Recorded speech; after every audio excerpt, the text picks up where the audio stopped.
What's up, fam? How you doing? I'm feeling a little pink. Been getting some sun on. I want to talk. I want to talk a little bit about the reality, the reality of the economy, of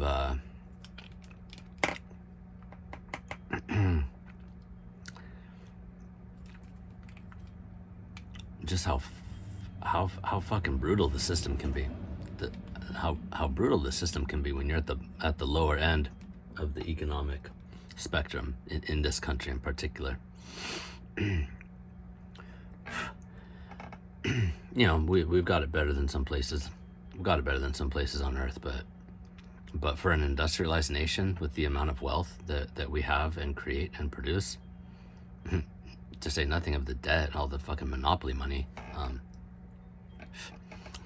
there's no excuse to not be taking care of our people the way that we do. I feel my mind going up, sidetracking into like veterans and stuff like that, especially, man. It's a shame. It's absolutely shameful the way that our men and women are treated when they come back or leave service.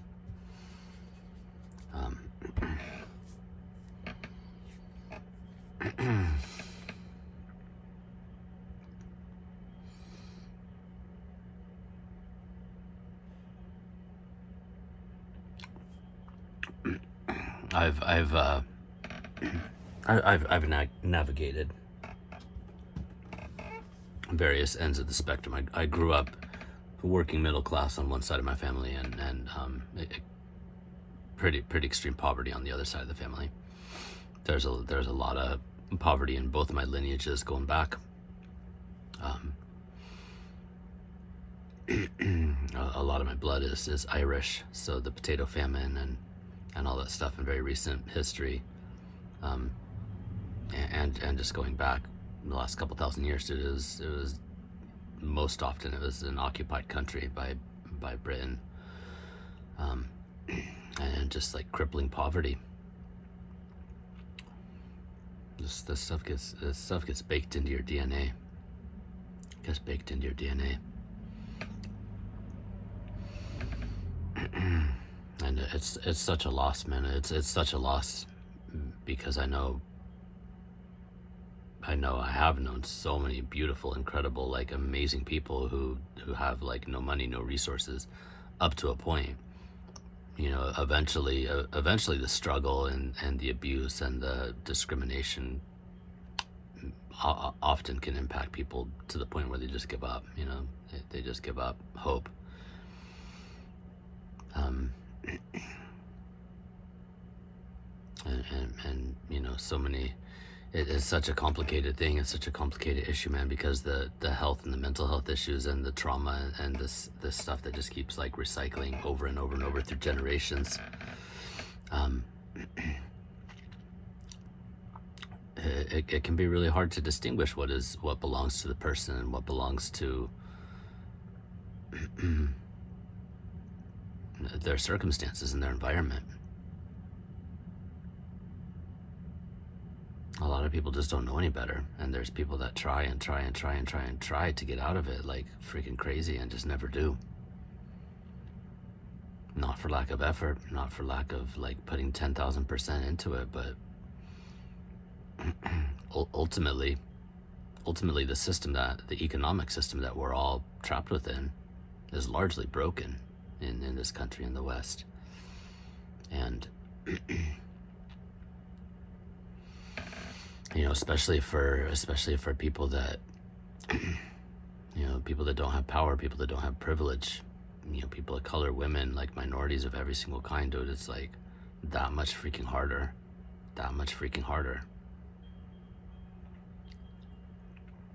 And if you've never been a part of these groups, you don't have any room to talk. You don't have any room to fucking judge. You don't have any room to like say, well, it's on them. They should do better. They should try harder. They should this, that, and the other. You don't have any room. You don't have any room to go there.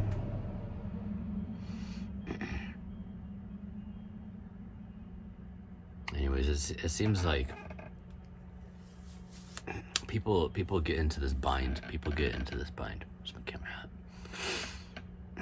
When you're in poverty, and especially extreme poverty, when people slip through the cracks all the way into like homelessness, and when people are in crisis situations, oftentimes like drug and alcohol abuse is co-occurring. It could be domestic violence situations. People becoming unemployed, on off, on off, on off. Sometimes by their own hands, sometimes because the economy just is what it is.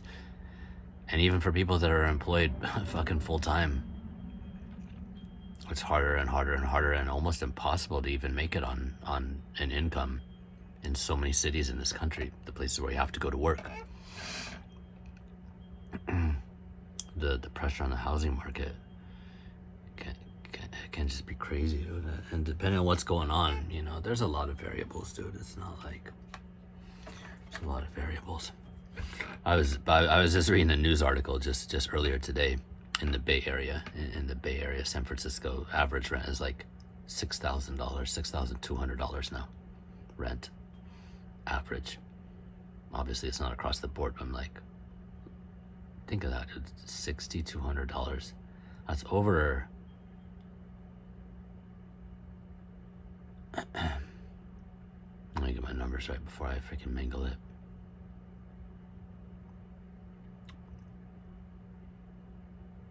That's like what, almost $74,000, almost $74,000 just on rent, before taxes, before eating, before automobile, before freaking anything else.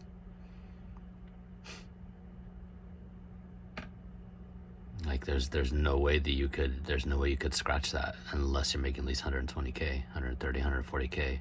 And how many people work in tech?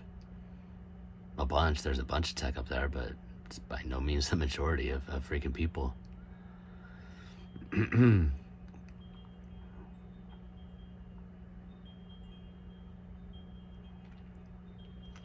It's tough, man. It's tough living in a lot of places for a lot of people.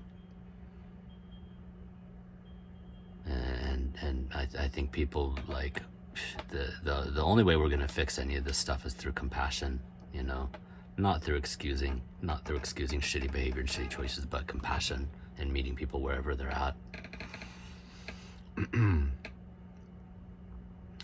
The judgment and the anger and the self-righteous bullshit, like we can see where that's gotten anybody for years, hundreds of years, thousands of years. It doesn't work. People can't pull themselves up by their bootstraps if they have no boots and no fucking laces and no straps, dude. And aside from all that, it's not like, oftentimes these problems are like economic, they're systemic problems. And then they get blamed on the person that's getting ground through the freaking gears by this machine, this unfeeling, like completely careless machine. It's not appropriate, and it doesn't work. It just doesn't work. Seeing this thing it's a really significant problem in Los Angeles.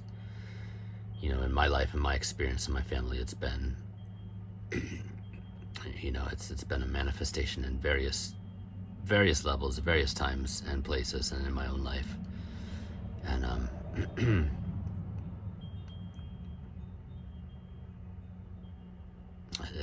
it's crazy what,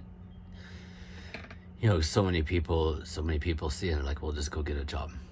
Just go get a job. Saying this to like people that are homeless, that are completely on the streets, like living in tents and shit like that. Just go get a job. It's like,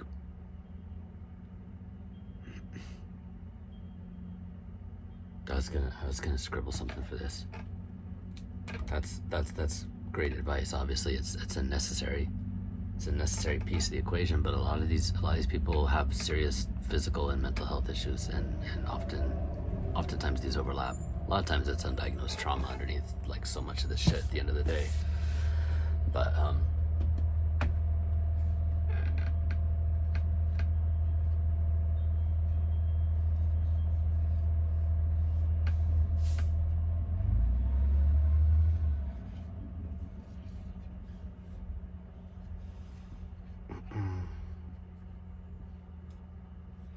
in order to get a job,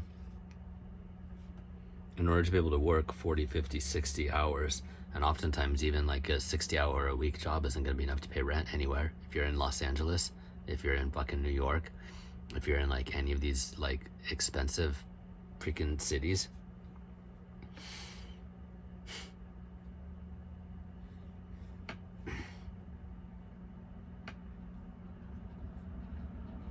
it's a lot, man.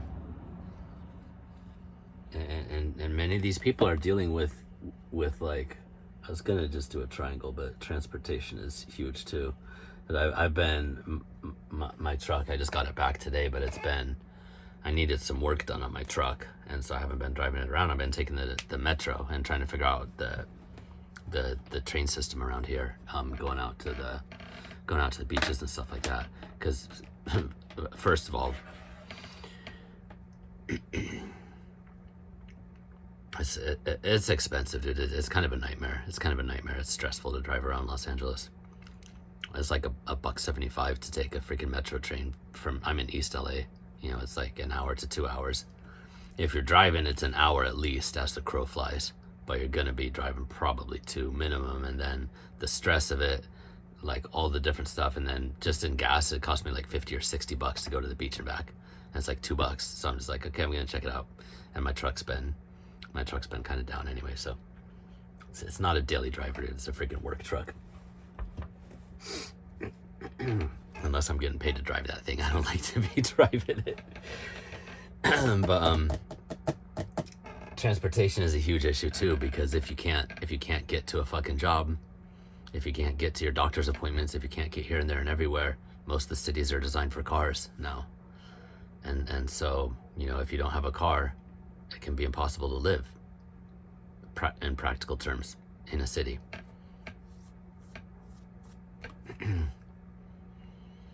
They do have, you know, it's like cool. They have these metro systems, but it's like, and I've had a couple doctor's appointments that I can't drive afterwards either. And so I took the bus to those last month.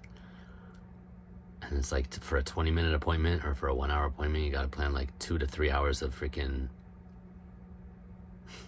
being on the fucking buses and trains and shit like that on either side of it. For me to go out to the beach, it's like, you know, it's like 10 hours. But between all the transfers and getting down there and a few hours at the beach, and then fucking 3 or 4 hours each way, realistically. Especially if you miss one, then you're sitting there for another 30 minutes to an hour for the next one to come along. And people are just like, cool, it's really great that we have that, but so many people are just like dumping this on the people that are like suffering and being crushed under this fucking system and doing their best. But at some point your hope is just going to give out, your energy is going to give out.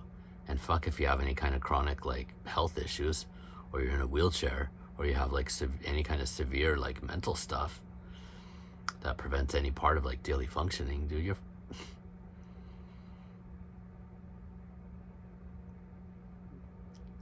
it's fucked, man.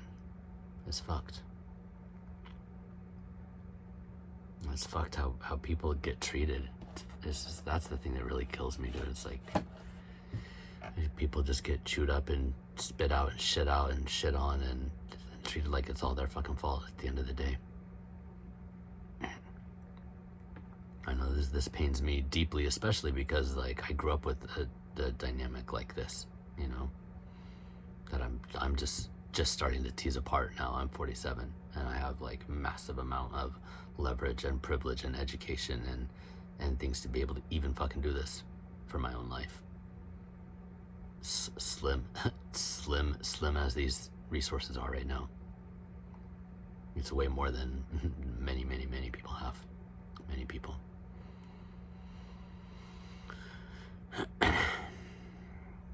So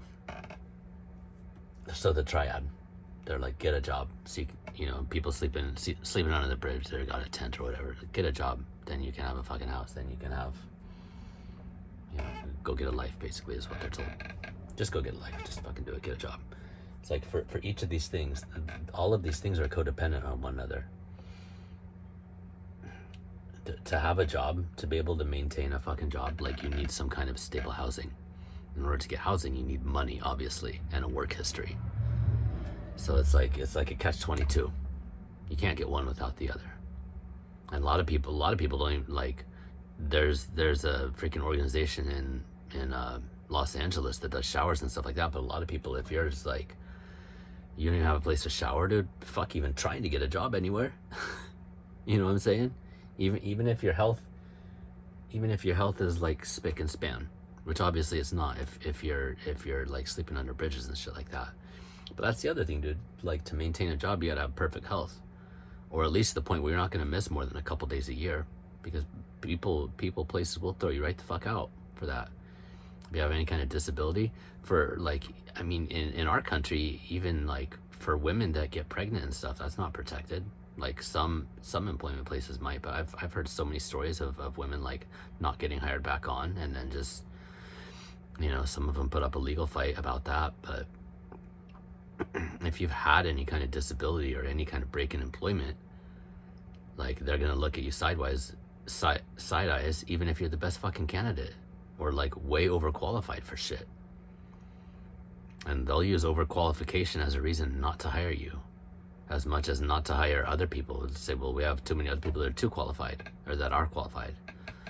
So it's one of these things that's a catch-22. And so you're dealing with, you know, hiring managers that are like, oftentimes at the end of the day, this is what I've seen in business and what I've experienced firsthand, is like they pick the people that they like, not what is always best for the company, not always who the best candidate is or anything like that.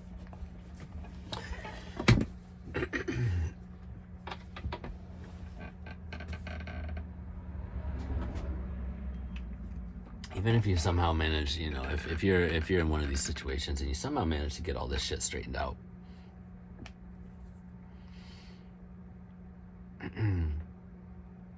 you know, you get in some kind of temporary housing. They do have programs in a lot of cities. Oftentimes there's wait lists for like fucking years for those, but there are programs, and you get your health up to a point, and then you're applying for a job, and they see that you've been on like unemployed or on the streets or like whatever the case might be.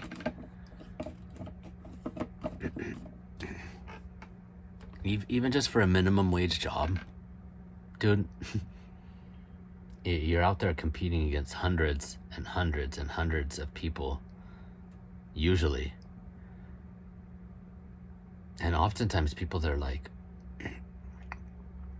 I saw this after when the economy tanked in 2007 through 11, and so many people graduating with college degrees, like master's degrees and shit, out there.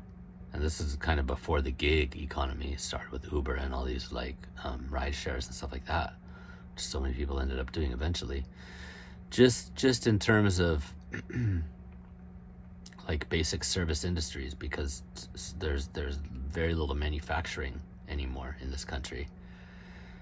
So it's like service sector, government, education, but there's way too many graduates. They're cranking out like at least 10x, maybe 50 or 100x more graduates than there could ever be positions to absorb these people from colleges and universities. Plus, with the economy being what it was, dude, so many people were like master's degrees and they're freaking baristas at Starbucks, which obviously you can't pay rent, let alone fucking pay your fucking debt back or anything like that in any city in this country that I'm aware of. And people were fighting for $15 minimum wage. Maybe they still are. I think in California, it is 15 here now, but in a lot of places it's still federal, which is like $7.25. But $15 an hour was barely enough to make it like 20 years ago, dude, when I got sober in Colorado, and that was kind of Midwest. And I had a motorcycle, low cost of living, no real expenses to speak of. And I was being paid cash as a 1099 as an independent contractor. $15 an hour, barely enough. And I worked a lot of overtime too. I was extremely healthy. My body could handle it. Grueling fucking work, dude. Grueling fucking work doing landscape construction. But $15 an hour, dude, that was like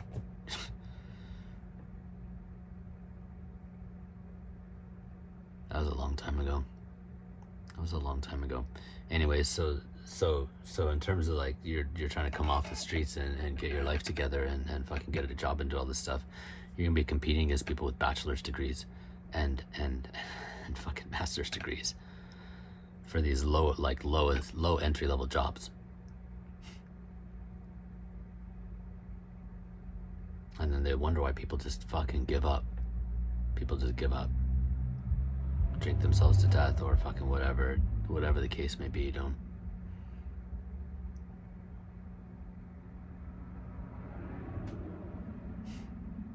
I understand a lot of times, this is a touchy subject because like we have to be self-responsible too. Absolutely, like the choices that we make, the decisions that we make determine our life to a large extent. But there are so many variables outside of our control, and then what I've seen happen so much of the time in society and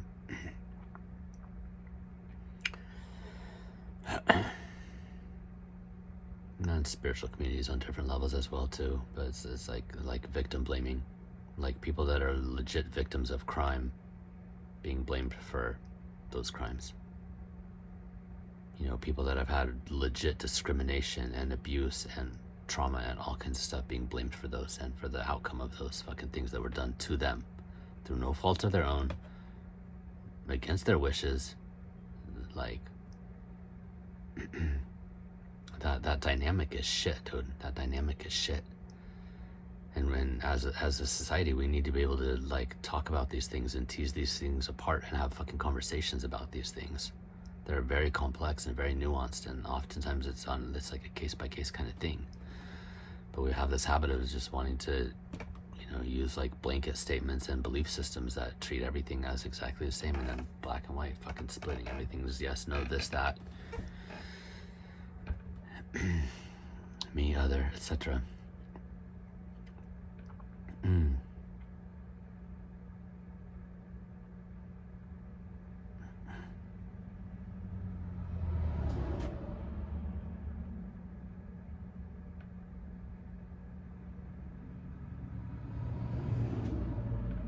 Guess that's it, man.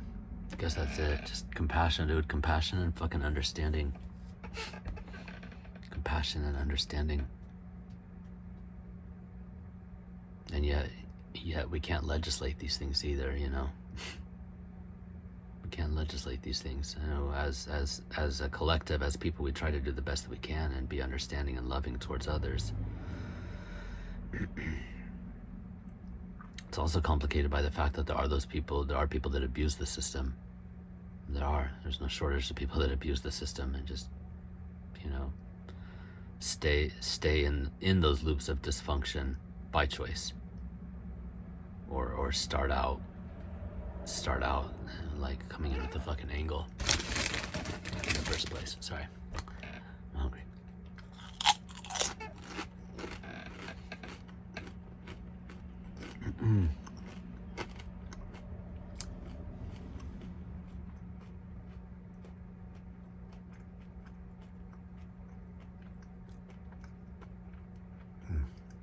It's a hard thing in this country, man. Digging out of that. One of the programs I've been working on since last fall is directed towards this. A housing first approach for people that are that are on the streets, that are in like treatment programs for drug and alcohol rehabilitation and stuff like that.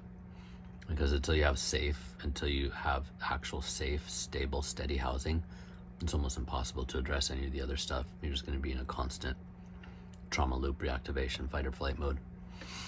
And there are programs, there are model programs that have worked in some other countries. Europe and Australia has some things that I've been looking at, but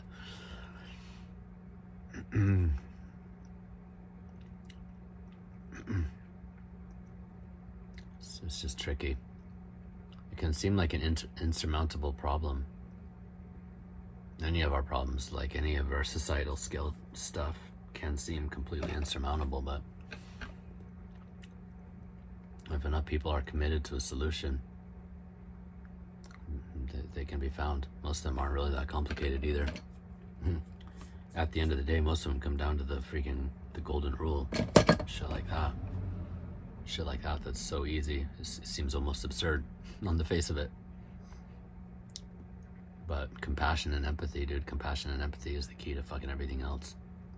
Trying to understand where people are at and how they got there, and just like, especially with people that are like unhoused and stuff like that, just treating them like a fucking human being goes so far. It goes so far. Because many of them have been dehumanized for years or for their whole fucking life. Many of them had really abusive and shit childhoods, which is how they ended up where they are.